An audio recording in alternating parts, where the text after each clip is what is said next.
Sathya Sai Speaks, Volume 11, Chapter 28, Radiate, Rays of Love, Part 3 of 3. Wrestle with your own errors in solitude. When the pot has a leak, tiny as a needle prick, the water drains out whole. When the heart is full of faith and strength, of light and love, a prick leak caused by anger or malice, envy or pride is so damaging that the precious wealth is spent away quick and fast. Resolve this day in the presence that you have so ardently wished for, not to be swayed by these low desires and insidious foes.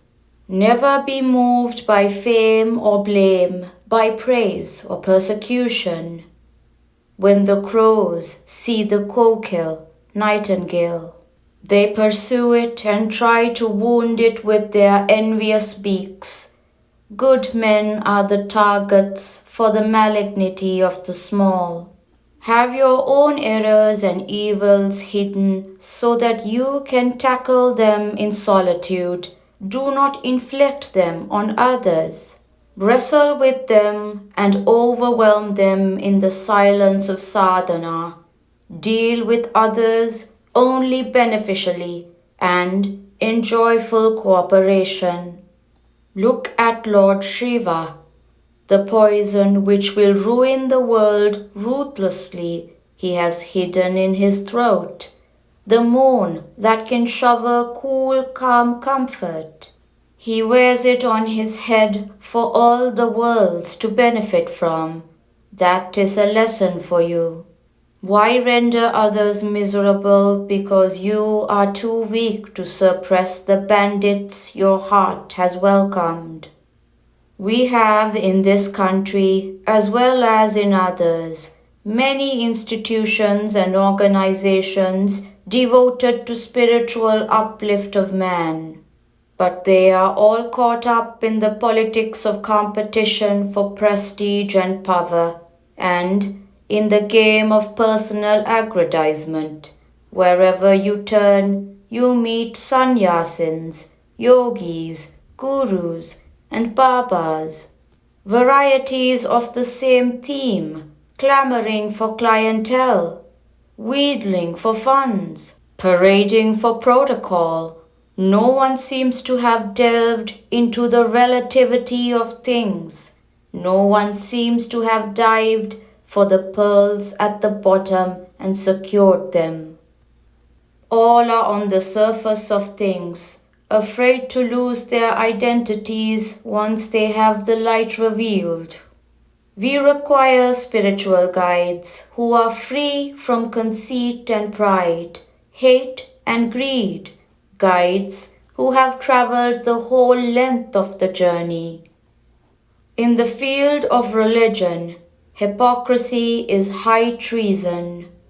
I know there are many of you who argue and discuss how and in what manner these structures came to be built so grandly. If you have known me through and through, there will be no such argument at all. You will know that this is but an insignificant product of my power. I have done this only as an example. For unless those who lead are themselves active and earnest to bend and bear the burden, those who are encouraged to follow will lose heart and miss the way. Religious leaders have a greater responsibility in this respect. For it is a field where hypocrisy is high treason. People fly high only to cast their eyes on a wider circle, searching for sustenance as vultures do. The eye belies what the wings proclaim. Others I know have questioned why I had requested the President of India, Srimati Saraswati Giri, the Governor of Mysore, the Chief Minister of Andhra Pradesh, the Education Minister of Andhra Pradesh and the Vice Chancellor of the Venkateshwara University to share the Ananda, joy of this occasion. They hold positions which are sources of influence over many, and it is necessary to draw their attention to this resurgence of spiritual education. They themselves have to be put into touch with the activities that are crucial to the revival of the culture of this land. That is the reason why I am inviting these dignitaries to attend and share in the joy of the proceedings. My aim is to plant transformation in the hearts of all, whether they hold high position or not. All are dear to me, and all are important in my eyes. By having recourse to all means, the mission of establishing Prashanti has to be achieved. That is my task. The happy confluence of three gurus. Having an open heart, do not relish the narrow path of restricted love. Love all. Do not develop prejudices against men in power or position. They too are our kith and kin. We all sail together. Be convinced of one truth about me. Swami will never lay his hand on a task without proper reason, and without some profound effect that will flow therefrom. Today we have the happy confluence of three gurus. It is Guruvar. The day of the week is known as the day of the preceptor or guru.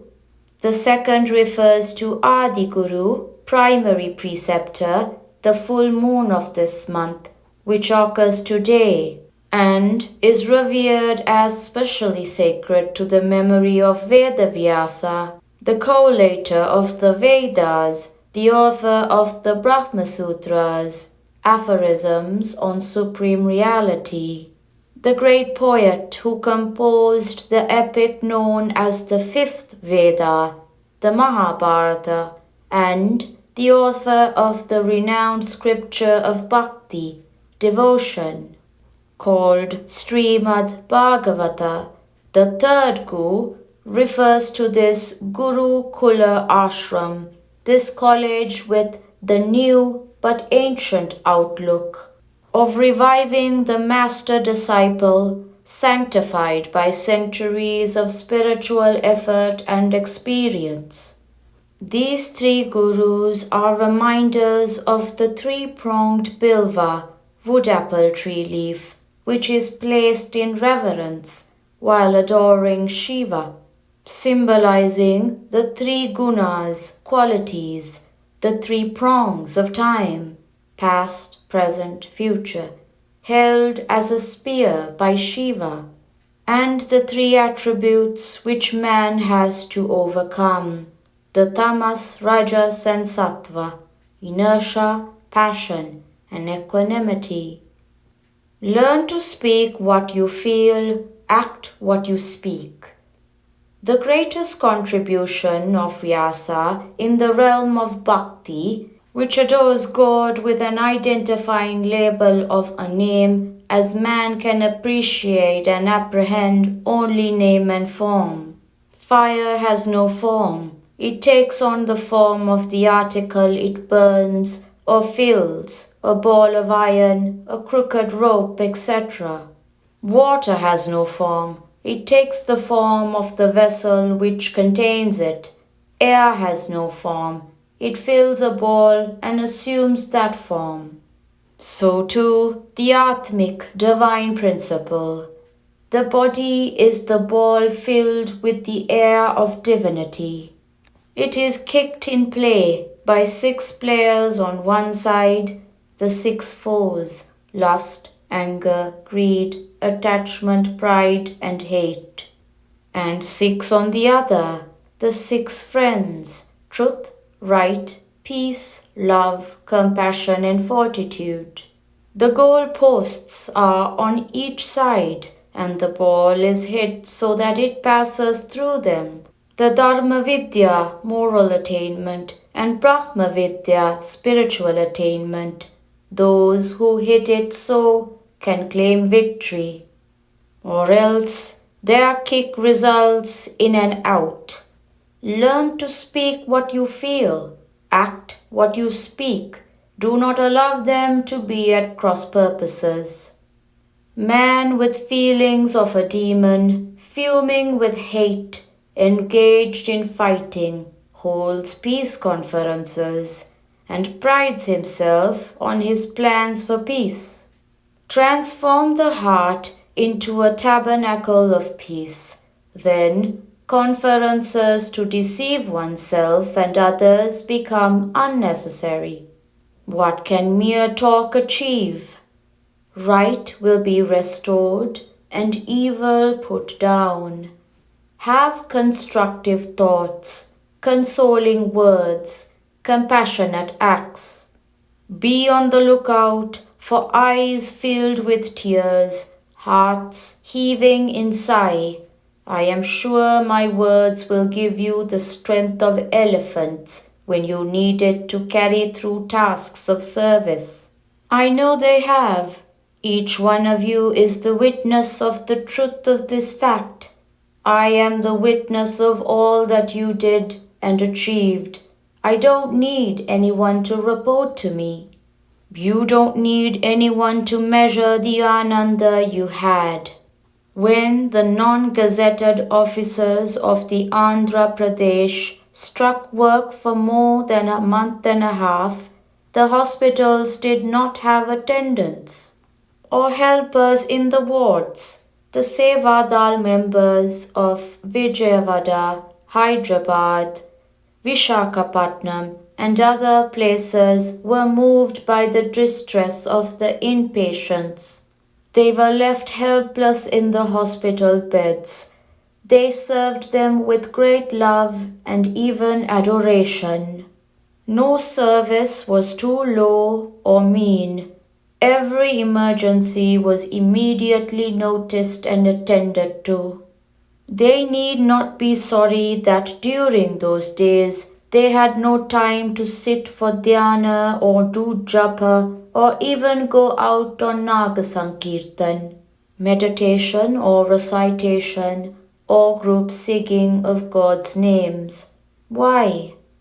You can have the name on the lips when you sweep the streets or lift a corpse onto the morgue, or when you walk towards or away from the area of distress. People may call you mad, but be elated that you are not affected by the insanity they suffer from. Not only Bharat, but the whole world is today in the throes of anxiety and fear. But I assure you that very soon the dark clouds shall be scattered, and you will witness a happy era all over the world. Right will be restored and evil put down. Your duty is to yearn for the attainment of the consciousness of the One behind all this apparent multiplicity. Be centers of love, compassion, service, mutual tolerance, and be happy, very, very happy. This is the blessing I shower on you this Guru Purnima, the full moon day dedicated to the preceptor. End of part 3 of 3, Anantapur, July 8, 1971. Shiva is described as having 3 eyes, eyes that see the past, the present, and the future.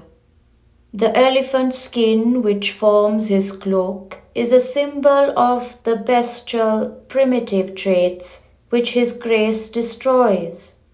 In fact, he tears them into pieces, he skins them, and they become totally ineffective.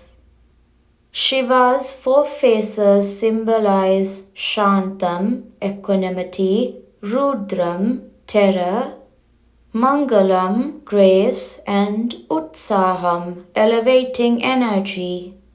While adoring the lingam on this Lingotbhava day, Mahashivaratri, you must contemplate on these truths of Shiva that the linga represents. Sri Sathya Sai Baba.